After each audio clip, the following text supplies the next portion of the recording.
Good evening once again. Let's pray. Father, we thank you for this wonderful night.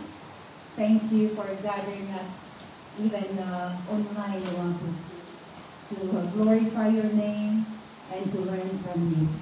Here we are, O God. We are about to receive the manna that comes from you. Open our spiritual senses, Lord. Open our eyes that we may see you through your words. Our ears that we may hear you, Father. Thank you. Bless your word, O God. Anoint me, O Lord. Even me as your mouthpiece, Father. Hide me behind your cross, that only your glory be seen. Let me decrease that you may increase, O God. Give us understanding, deeper understanding upon your words. Have your way, Lord. Have your way. Thank you. In Jesus' mighty name. Amen. Hallelujah. This evening, we're going to learn about God's plan and purpose in our lives. Amen? Have you discovered already the plan and purpose in your life? It says in Acts 22, verse 10. It says in here, "What shall I do, Lord?" I asked. "Get up," the Lord said, "and go into Damascus. There you will be told all that you have been assigned to do." What shall I do, Lord? What shall I do, Lord? Have you ever asked that question to the Lord yet? When did you ask that question? So this question was asked by Saul of Tarsus at the very moment of his new birth. When was the time that you accepted Jesus as your Lord and personal Savior? Have you asked this question? What shall I do, Lord? What shall I do, Lord? Simple question, but the answer is a lot. Amen? For us, it's just simple. What shall I do, Lord? Yeah. Was it by chance that he was suddenly converted on that Damascus road? Or it's because it is God's plan? Hello? Is it because it is according to divine plan or purpose of the Lord? Let's see what it says in Acts chapter 9, verse 15. "But the Lord said to Ananias, 'Go, this man is chosen instrument to proclaim my name to the Gentiles and their kings and to the people of Israel.'" So was it by chance or accident lang ba? Or divine plan and purpose ng Panginoon? Is it by accident that you are here tonight? That you are listening tonight? Or it's because it's God's plan and purpose in our life? Now, the first thing that we can see in here, truth number one in here, the Lord has definite plan and purpose for the life of every one of His children. Do you agree with that? Do you agree with that? Okay. There are reasons in here to convince you to agree with this. It is reasonable. It is reasonable to expect it. Why? Yeah. Like, for example, the builder. When they build a house, they have to build according to the plan. Isn't it? According to the plan or the plan na ginawa ng engineer. Diba? gumawa ng plano yung engineer, tapos yung builder hindi niya finalo, sigurado magagalit yung may bahay niyan. So, walang builder na hindi niya sinusunod yun. Kasi nga, binayaran siya para sundin kung ano yung plan na ginawa ng engineer na yan. Same thing. Halimbawa, sa mananahi. Okay? Yeah? In designing a dress, yeah? Yung mananahi na yan, she designed it or work according to the plan or the pattern yung gamit na yan. Isn't it? God does the same, mga kapatid. I said just now, the Lord has definite plan. The Lord has purpose sa buhay ng bawat isa sa atin. Okay? This is something to convince us. Yeah? The same thing with God. May plan ng Panginoon. Okay? Another reason to convince us. There are Bible heroes who live by experience. Okay? Tingnan natin ang experience ni Abraham in Hebrews. In Hebrews chapter 11, verse 8 to 10. Chapter 11, it says in verse 8, by faith, Abraham, when called to as his inheritance, obeyed and went even though he did not know where he was going.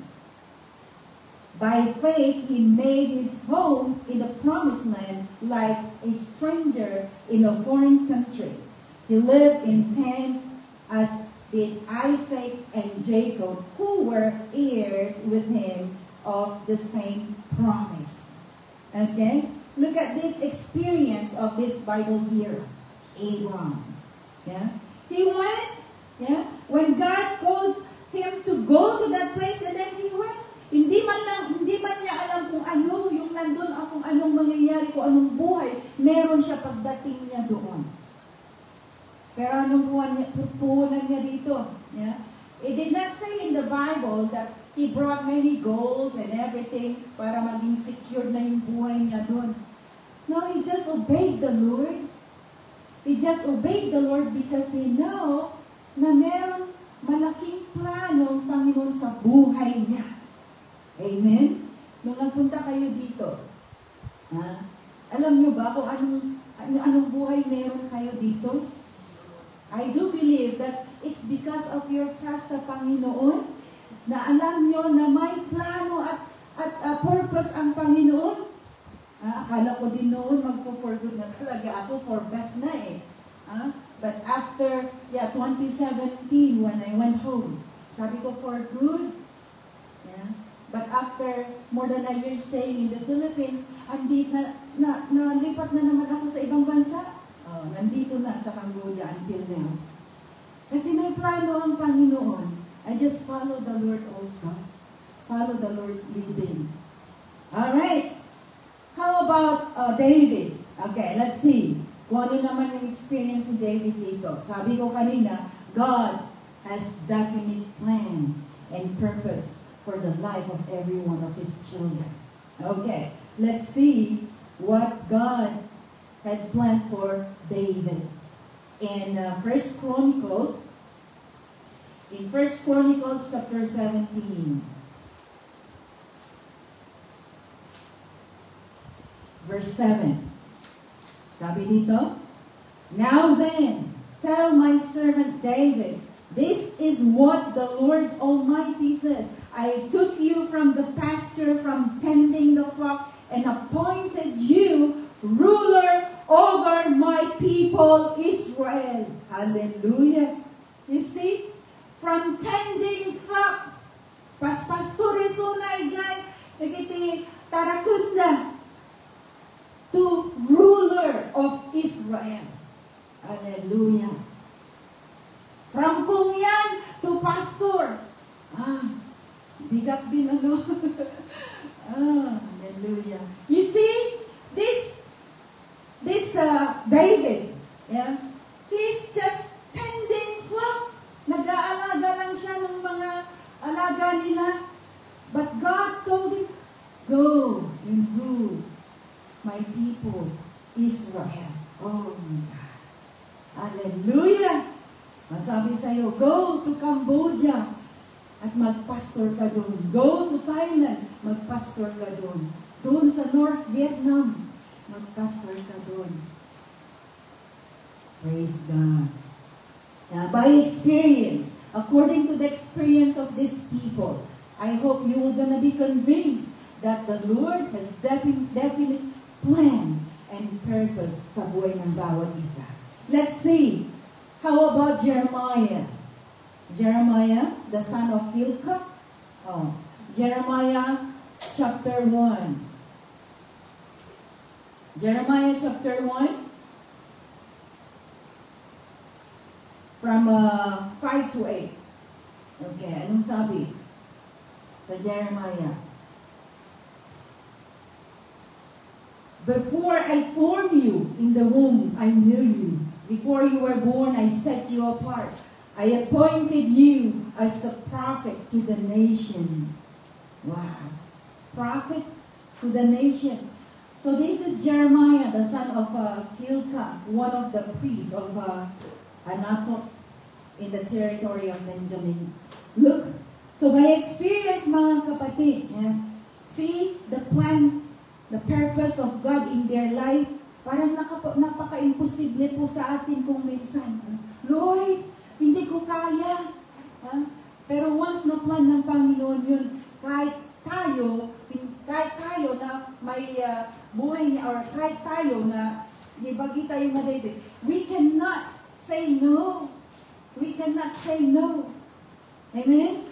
So by experience, mga kapatid, Abraham, David, Jeremiah, and even Paul, we have read just now in Acts chapter 9 verse 15, Go, this man is my chosen instrument.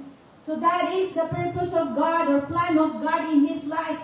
God chose him to be an instrument to declare about him to these Gentiles. So, are you convinced now? Another thing, it is said in God's word also. We can see it in God's word. It was stated in God's word. I do believe na nababasa niyo rin. Na may plano. Dati panggap niya po Diyos itibiyag titunggal may isa. For we are God's workmanship. Sabi doon sa Ephesians 2 verse 10. Created in Christ Jesus to do works which God prepared in advance for us to do. God's workmanship. Ano ang purpose, bakit create ka niya? This is the purpose. To do good works. And that good works, He prepared it in advance. He prepared that in advance. Kahit pa nung hindi mo pa tinanggap ang Panginoon sa buhay mo, nandun na yung work. Inaantay ng Panginoon na tanggapin mo siya. And that time, you receive Him. Okay, magsimula na, magtrabaho. Ito na yun. Do good works. Hallelujah. There are characteristics of God's plan in here. Okay? Sabi ko kanina, may plan at purpose siya sa buhay natin. This plan and purpose, it is personal. Okay? It is personal. Ito, dito sa mundo, wala kang katulad. This plan is just for you, for me, for her, for him. Wala kang katulad Diba sabi doon, Saul, why do you persecute me? There is no one in this world like you. Wala kang katulad. Therefore, God's plan for you is unique. God's plan for you is unique. And it is personal. Di mo pwedeng sabihin na, di balita, yung plano ng Panginoon, pangpamilya. Pampamilya. Ha? Hindi po yan gaya ng Coca-Cola na family size. Pang pamilya. Ha? The plan of God is personal. Uniquely designed for each and every one of us. Hello? Just for you. He has purpose to fulfill in your life, which cannot be fulfilled with the life of anyone. Sa'yo lang yan. Amen? I-fulfill yan ng Panginoon sa buhay mo, sa buhay ko, sa buhay niya. Unique eh. Okay? And another thing, His plan is perfect. Perfect po yan. Ha? Hindi gaya ng plan natin na pumapaltos. Yeah? We are told in the Bible that His plan is good. His plan for His children, okay, is good, pleasing, and perfect will. Okay? His plan and purpose is good. Okay? Pleasing. And it is perfect. I was once planned of getting married. Anong year na pala yun? 2010, I think. Yeah, 2010. I was once planned to get married in year 2010. Back then, bata pa. Bata rin ako sa Panginoon noon. Yeah, I was in Hong Kong back then. Plano yun Then of course, yung fiancé ko, nag-prepare na kami, Nag-prepare na siya sa Pilipinas. Ako, antayin pag-uwi. Tapos, yun, yung plano. Kakasal itong buwan na to. Ayun, pumili naman kami ng buwan. Ang ginawa ng Panginoon, kinuha niya yung ikakasal ko. Kinuha niya yung groom ko.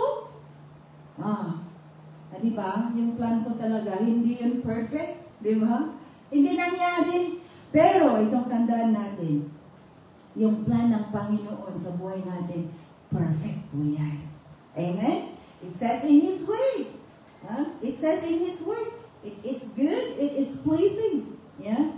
And His will is perfect. Alright? You can see that one in Romans 12 verse 2. Another thing, His plan is practical. Practical po yan eh. Yeah? It is workable. And it is thoroughly related to everyday po na panagbiag tayo. Everyday living, everyday service natin. Practical po yun. Yeah? Practical. We can apply it in our daily life. Yeah? Plan niya sa buhay natin. Alright? So yan mga kapatid, God has a unique plan, definite plan and purpose sa buhay natin.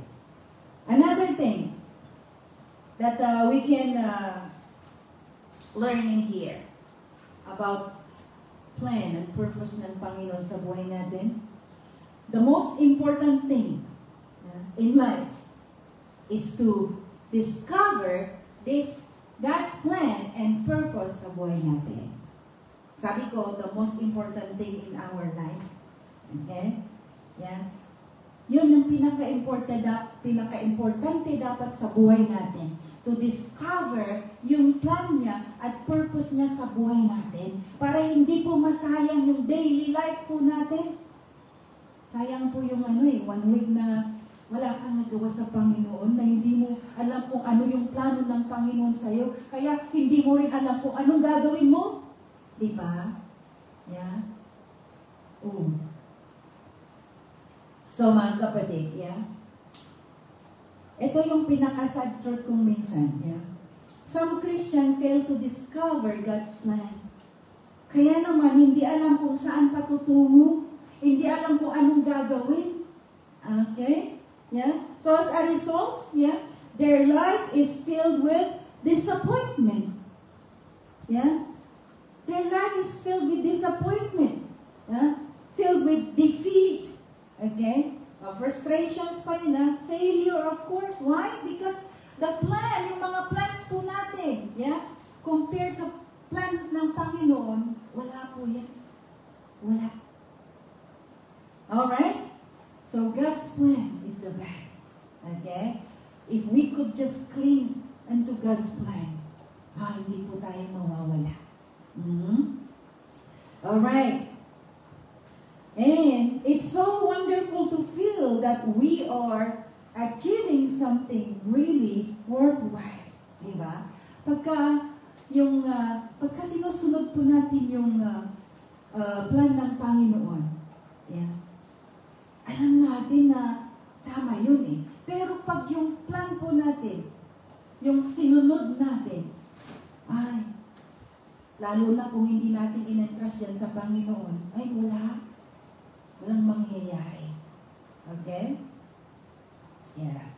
So, mga kapatid, it is very important thing in life to discover God's plan and purpose sa buhay ng bawat isa sa atin. So, every converted person na hindi pa na-discover ang plan ng Panginoon sa buhay nila, they are called self-planned life. Why? Kasi yung self mo, nagplan doon hindi ang Panginoon. Yan. Ayun ang pagkaiba. Yes? We have a lot of plans. Yan. Plan ko ganito. Yan. Pero, self-plan po yun. And you see, even Paul, yeah, back then, his name is Saul, isn't it? Saul was up until the time of his conversion. Nakita niya, saka lang siya natauhan nung nalaman na niya ang plan ng Panginoon. After the time of his conversion, that time of his conversion, yeah, doon niya na in-embrace yung plan ng Panginoon. Before, anong ginagawa niya? Pumapasok siya sa mga bahay ng mga he dragged Christian out of their house, threw them in the prison. He is a great persecutor before. And he was out when he was converted. Okay? Now, we should embrace God's plan. Okay? Sabi dito sa John 21 verse 3, I am going out to fish. Simon Peter told them, and they said, we'll go with you. So they went out and go into the boat. But that night, they caught nothing. They caught nothing. So in here, ito mga to, nagpunta sila mag-fishing. That is their plan. Pero, yeah, you see, they caught nothing. They caught nothing. See, there's nothing greater or more comforting to know that we are in the center of God's plan or God's will in every day, or God's will in every one of us, in everyday life po natin.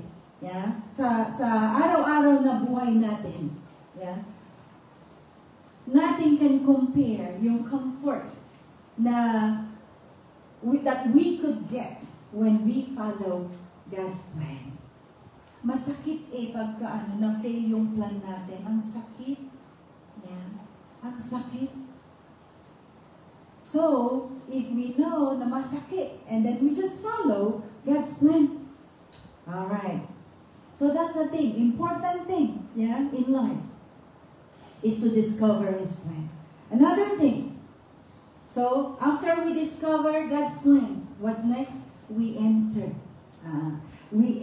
God's plan when we accept the Lord.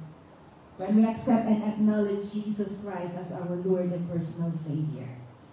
Okay? That had happened to Saul. Yeah, I said a while ago. Saul was up until the time of his conversion. Before, talagang grabe siya. Okay? So, enter God's plan. Yeah? So Saul entered the plan of God when he submitted to what the Lord told him to do.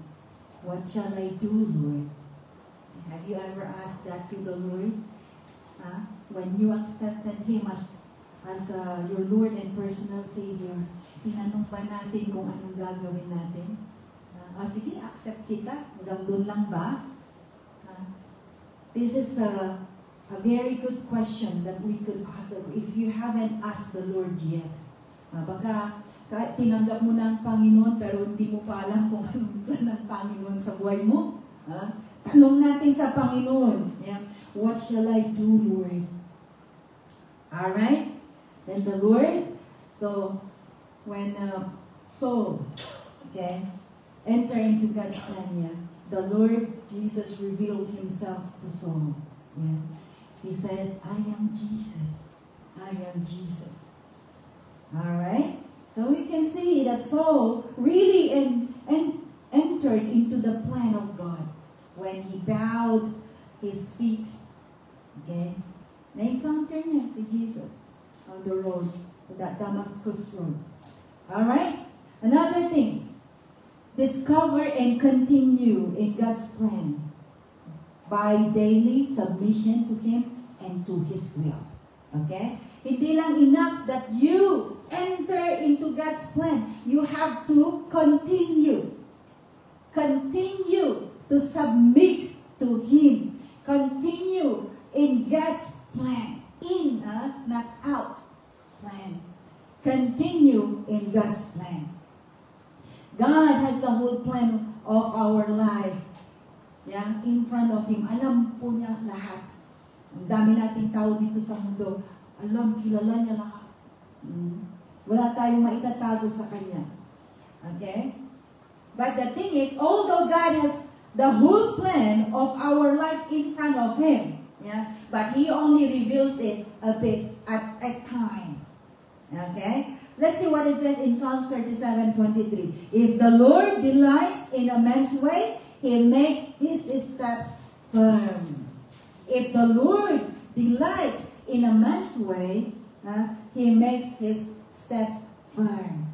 God knows the beginning and the end, mga kapatid. So let us know and do God's will with complete submission to Him and strong desire to obey Him. We cannot say, Lord, I obey you. Di ka naman nagtatights. Di mo ito pagkapulo. Pagkapulo na bulo-buloon. Why? Kasi sinan mo na doon kung ano-anong pinuntahan na. You cannot just say, Lord, I obey you. Ay, di ka naman pumupunta ng church. And then when you face trials in life, and then you ask, what shall I do, Lord? Alright? So mga kapatid, discover and continue in God's plan. Submit to His will. This includes like talking to Him in prayer. Okay? Nakakabuti po sa atin yan. Yeah? Talk to Him in prayer. It is regular na pag-enter po natin. The regular entering into His presence. Yeah? Or the secret place of the Most High. There, He will gonna reveal to us His plan. Okay? Hindi yung in-accept mo ngayon, ito yung plan ko, 1, 2, 3, 4, 5, 6, 7, 8, 9, 10. Okay? Kung ma-perfect mo yan, bibigay ko yung 11 to 20. Hindi po naman ganun ang ano ng Panginoon. Yeah?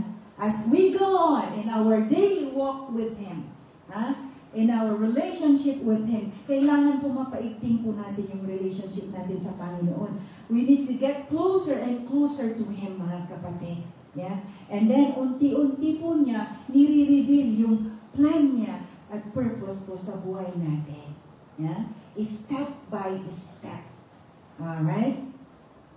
Okay, another thing. Yeah? Searching and studying His Word. Okay? This is a good thing that we are doing tonight. Studying His Word, even though we are far from each other, yeah, we join online and listen to His Word. Okay? And of course, obedience in everything that we do. Obedience to His word, yeah, especially, and our complete trust unto Him. We are living by faith, and so we need a full trust to Him. Okay? Gaya ni Abraham. When God told him to go there, he lived by faith. Yes. He obeyed the Lord. And so there, he discovered God's plan. Ay, maganda pala doon. Okay? And the last thing in here, God's plan for our life is eternal. Okay? God's plan for our life is eternal. Eternal. Lahat po tayo who belong to the Lord have a glorious eternity before us. Okay? Let's see what it says in Ephesians 2, verse 10. For we are God's workmanship, we have read just now, created in Christ Jesus to do good works, which God prepared in advance for us. Sabi ko, yeah, anyone who belong to the Lord have a glorious eternity before us. Okay? This is our goal eh. Hindi po nasasayang yung mga sacrifices natin. Hindi po nasasayang yung oras mo na pag-upo dyan, nakikinig, pagtulong mo, pagluto mo doon sa kusina or ano man yung pinagawa ng Panginoon sa iyo. Hindi po nasasayang yan, mga kapatid. Yeah? Meron po yan. Yeah? Glorious eternity before us. Hallelujah. Yeah, in due time, when we face the Lord, we receive what we deserve. Amen? In 1 John chapter 2, verse 17, the world and its desire pass away, but the man who does the will of God lives forever. The world and its desire pass away. Yeah? But the man who does the will of God lives forever. Amen? Hallelujah? Yeah. Our plans, mga kapatid. Yeah. The plan of God is amazing. Yeah. The plan of God is amazing.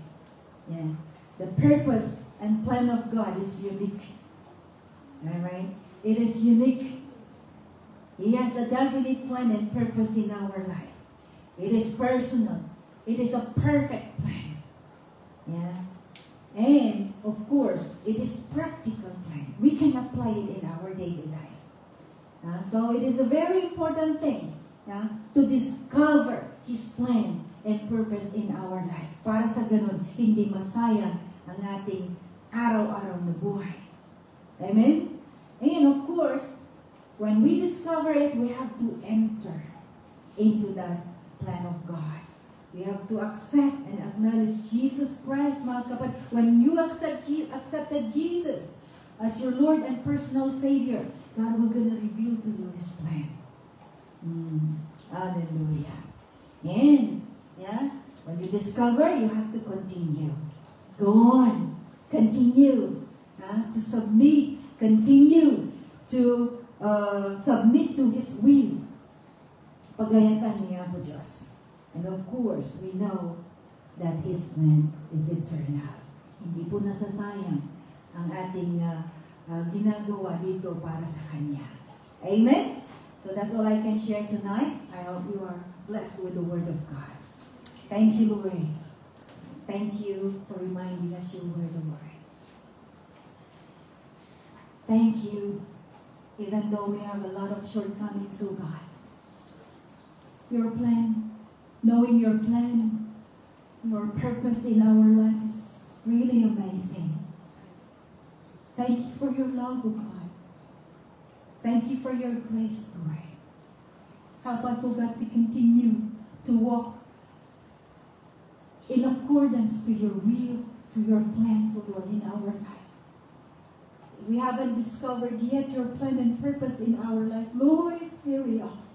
Help us to discover, O God, and reveal to us, Lord, soon, your plan and purpose sa buhay po namin. Lord, we cling unto your will, Lord. We want to obey you more, O God, in our life. So please, Lord, help us. Thank you for your words, O God.